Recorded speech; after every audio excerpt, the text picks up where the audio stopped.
Hello, in this video I'm gonna show you how to take a screenshot with your HUAWEI MateBook 16s.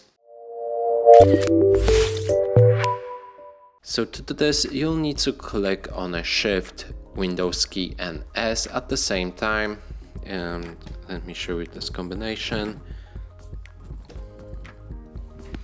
It's Shift, Windows key and S. That way you'll pop up this screenshot mode, and now you can take a screenshot of a specific portion of the screen. It will open on the right side. Click on it to save it somewhere by pressing on Ctrl S, and now we can save it right there. You can also use different modes on this screenshot, so let's open it again, and right here you can, let's try that again.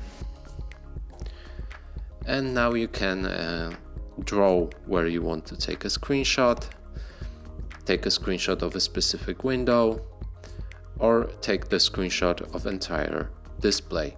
And that's it for this video. Hope you like it. Please consider subscribing to our channel, leave a like and a comment below.